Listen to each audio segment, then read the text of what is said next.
ورحمة الله وبركاته. بسم الله والحمد لله والصلاة والسلام على نبينا محمد وعلى جميع الأنبياء والرسل أجمعين، أما بعد. النهاردة هيكون أول كليب إن شاء الله عن الأدلة العقلية والنقلية لوجود الله عز وجل. وهبتدي معاك الحقيقة بسؤال خطير جدا يجول في عقول الملحدين. يعني اتسألته من كذا ملحد، يقول لك لو سلمنا جدلا أن الله عز وجل هو الخالق، فمن خلق الله؟ ده السؤال. جه ربنا منين؟ ربنا جه منين؟ من خلقه؟ من أوجده؟ الإجابة على السؤال ده الحقيقة عايز أقول لك إن هو ربنا سبحانه وتعالى أصلا مخلوق. يعني هو ربنا سبحانه وتعالى الله مخلوق أساسا؟ هو الخالق، إحنا المخلوقين. هو الواجد، إحنا الموجودين. الله عز وجل ليس مخلوقا، لأنه هو الخالق، ما ينفعش يبقى مخلوق.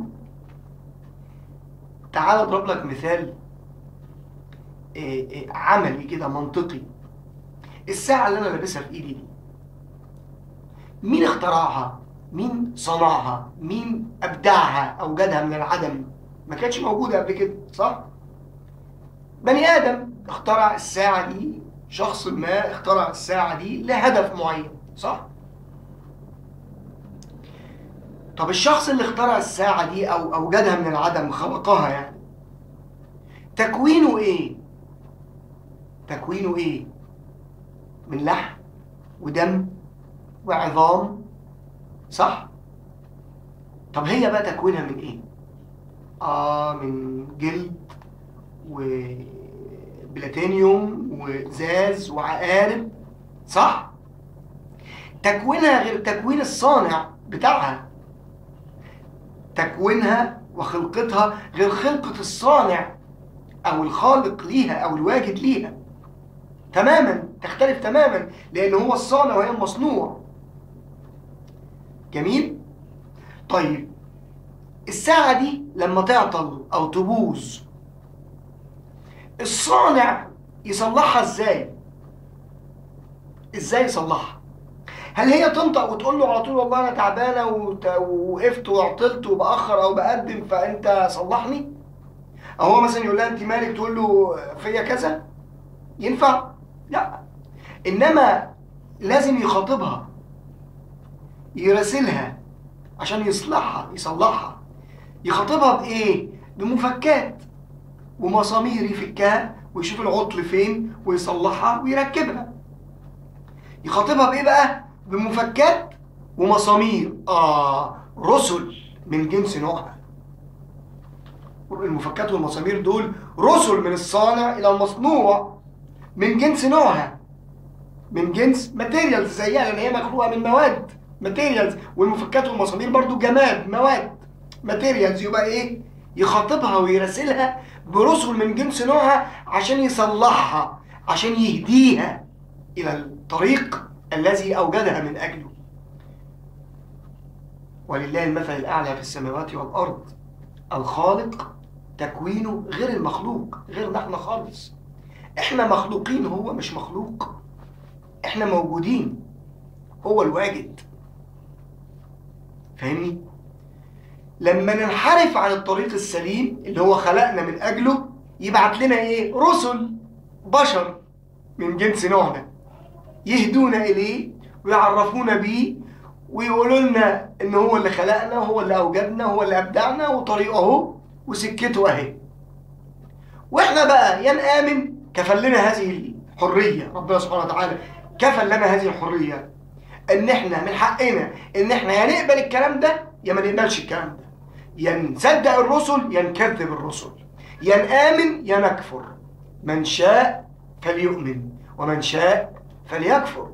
في الأول وفي الآخر براحتك. دليل كمان من القرآن، هو ما سابناش كده، بعت لنا رسل، وفي نهاية الرسل بعت لنا النبي محمد صلى الله عليه وسلم بخاتم الرسالات وبالقرآن اللي هو كلام الله عز وجل. وعن طريق كلام الله عز وجل ده قال لنا في بعض الإشارات والأدلة الذي نهدى بها إليه. من ضمن هذه الآيات اللي بتستوقفني أنا الحقيقة آية في سورة اسمها سورة الحج. الآية دي رقم 73. الآية بتقول إيه؟ الله عز وجل يخاطب فيها الناس جميعا، المؤمن والكافر، الصالح والطالح، ويقول فيها يا أيها الناس، يا أيها الناس، بيكلم الناس كلها. ضرب مثل فاستمعوا له. هضرب لكم مثل. ربنا بيقول يا أيها الناس ضرب مثل فاستمعوا له، إن الذين تدعون من دون الله لن يخلقوا ذبابا ولو اجتمعوا له. شايف التحدي؟ ربنا سبحانه وتعالى بيتحدى الناس والخلق جميعا بأنه هو الخالق ولا أحد غيره خلق. وما جالناش على مر العصور حد ادعى أنه خلق. يعني عمرنا ما سمعنا من جبابرة ولا ملوك الأرض أن أحدهم ادعى أنه خلق الإنسان أو خلق الجبال أو خلق الشمس أو خلق القمر أو البحار أو ما حدش ادعى كده. عمرنا ما سمعنا على مر العصور والتاريخ وهاتولي حد ادعى أنه خلق. لا يجرؤ أحد أن يدعي أنه خلق. ولكن الله عز وجل هو الوحيد الذي ادعى لنفسه أنه الخالق، والذي قال أنه الخالق، ويتحدى يقول لك لن يخلقوا ذبابا ولو اجتمعوا له. بيقول لن من 1400 سنة، لن تفيد المستقبل، ولن يخلقوا إلى يوم الدين. محدش يقدر يخلق ولو اجتمعوا له. يعني علماء العالم وحكماء العالم وفسيولوجيين العالم وفيزيائيين العالم وعلماء نفس العالم وتكنولوجيا العالم تجمعت ولو اجتمعوا له لن يخلقوا ذبابا. ما يقدرش يخلقوا دبانة، أحقر شيء في المخلوقات، أقل شيء في المخلوقات الذبابة. لن يخلقوا ذبابا ولو اجتمعوا له. شايف التحدي؟ رأينا في التاريخ من ادعى أنه إله ولكنه لم يدعي أنه خالق.